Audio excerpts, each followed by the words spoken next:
Assalamualaikum warahmatullahi wabarakatuh. Perkenalkan, nama saya Muhammad Fadli Sukron dengan NIM 308-17048 di kelas 63 EE. Saya ingin mempresentasikan tentang pengaruh Customer Relationship Management dan kualitas produk terhadap loyalitas pelanggan melalui kepuasan pelanggan pada kosmetik.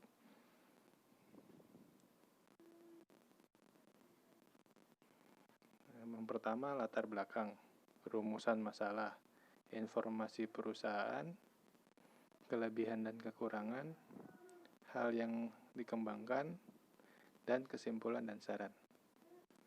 Yang pertama, latar belakang. Latar belakangnya adalah perkembangnya ilmu pengetahuan di segala bidang, kemajuan di bidang teknologi dan perkembangan sosial budaya telah membawa perubahan dalam sikap hidup seseorang. Kemajuan peradaban dan taraf kehidupan manusia telah membawa manusia ke arah pemenuhan kebutuhan baik bersifat primer ataupun sekunder.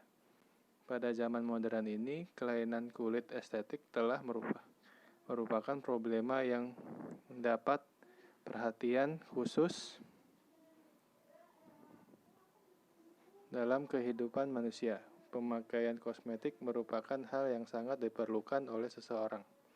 Sejak usia bayi sampai usia lanjut, tidak terkecuali pria maupun wanita dengan tujuan untuk mendapatkan kulit yang sehat, wajah yang cantik, penampilan pribadi yang baik, dan kepercayaan pada diri sendiri.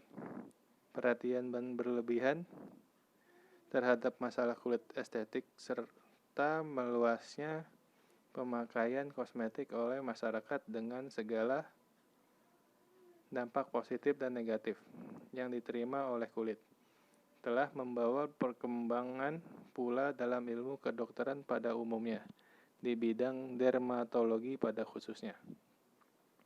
Kosmetik dikenal manusia berabad-abad yang lalu pada abad ke-19.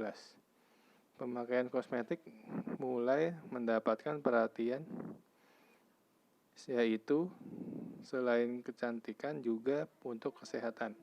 Perkembangan ilmu kosmetik serta industrinya baru dimulai secara besar-besaran pada abad ke-20.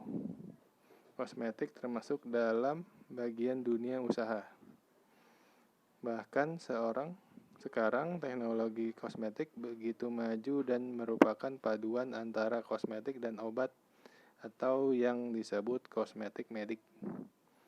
Sejak zaman dahulu, ilmu kedokteran telah berperan dalam dunia kosmetik dan kosmetologi. Data dari hasil penelitian antropologi dan etnologi di Mesir dan India membuktikan pemakaian ramuan seperti bahan pengawet, mayat, dan salap-salap aromatik yang dapat dianggap sebagai bentuk kosmetik yang kita kenal sekarang ini. Penemuan tersebut merupakan telah berkembangnya keahlian khusus di bidang kosmetik pada masa lalu. Rumusan masalah. Bagaimana pengaruh CRM terhadap loyalitas pelanggan pada kosmetik MAC atau MAC dan makeover?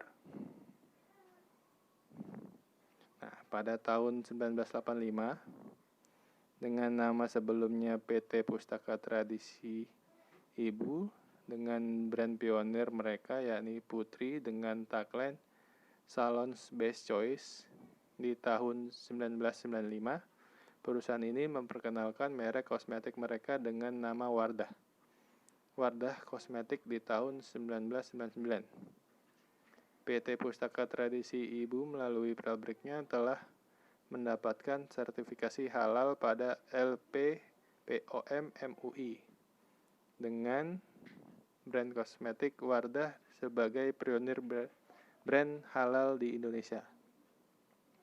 Pada tahun 1998, pabrik ini pindah dari tempat sebelumnya yaitu Cibodas ke kawasan industri Jatake, Tangerang dengan luas 5.500 meter Di tahun 2010, perusahaan ini merilis brand kosmetik lainnya, Makeover.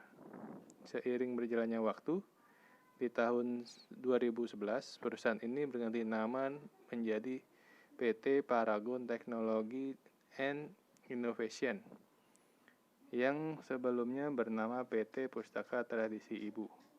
Tidak berhenti di situ saja, PT Paragon Technology and Innovation juga kembali merilis brand kosmetik untuk anak muda, yaitu Emila Cosmetics pada tahun 2015.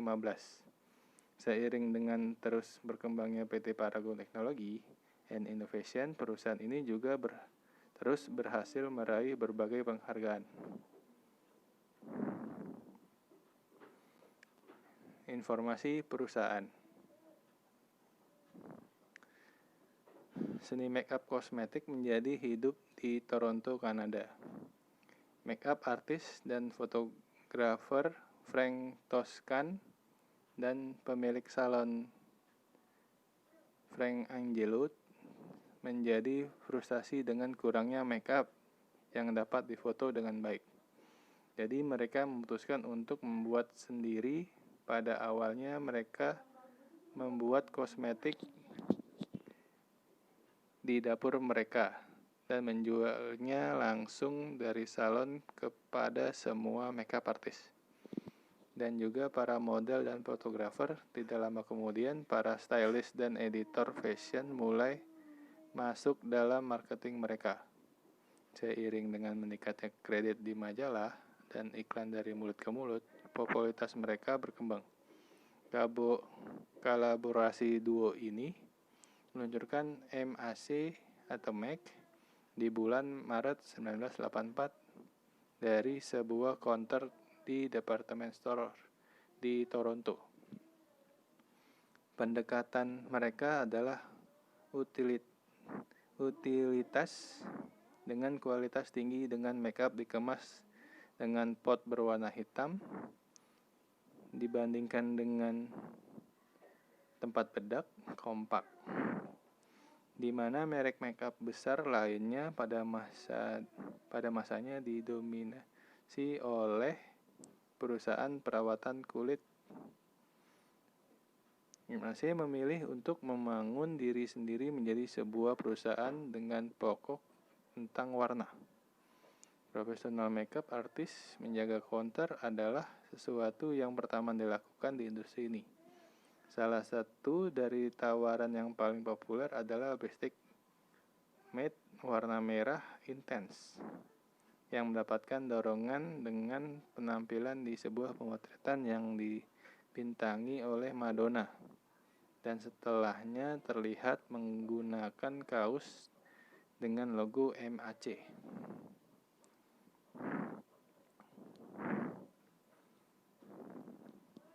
Kelebihan dari makeover. Brand lokal mudah ditemukan seperti di drugstore, supermarket, bahkan ke minimarket. Dapat dijangkau oleh semua kalangan. Sudah ada logo halal dari LPPOM MUI. Caution lokal terbaik. Desain yang simpel tapi mewah. Memiliki shade yang sesuai dengan kulit wajah wanita Asia. Tidak mempunyai efek samping ke kulit. Kekurangannya, masih kurang full coverage untuk foundation untuk mengklaim full coverage. Untuk produk yang mengaplikasikannya pakai pump, tidak ada penutupnya, jadi mudah sekali debu yang menempel pada pumpnya.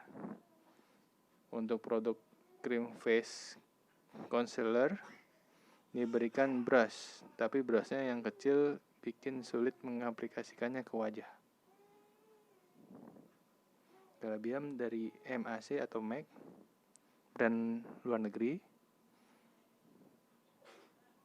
untuk meminimalisir produk palsu pada scan barcode via web.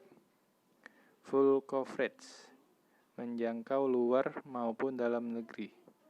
Tidak mempunyai efek samping ke kulit. Hanya kekurangannya, hanya bisa ditemukan di store-store ternama, tidak dijual di drugstore.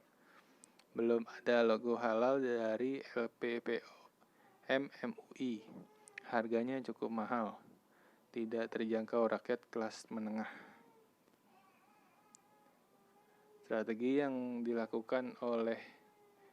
pemasaran yang dilakukan Makeover dan Make adalah digital, yaitu dengan iklan-iklan di YouTube atau di mana. Lalu menggunakan beauty vlogger. Dengan cara beauty vlogger tersebut membuat video menggunakan makeup dari Makeover dan MAC, dan iklan-iklan di TV.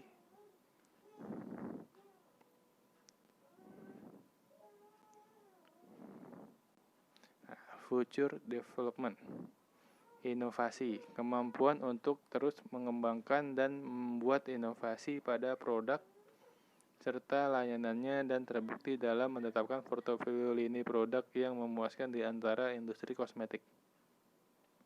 Selanjutnya, kualitas produk. Secara keseluruhan, memiliki pengaruh positif terhadap kepuasan pelanggan. Salah satu kualitas produk sebagai mutu dari deskripsikan dari dalam bentuk yang bersangkutan.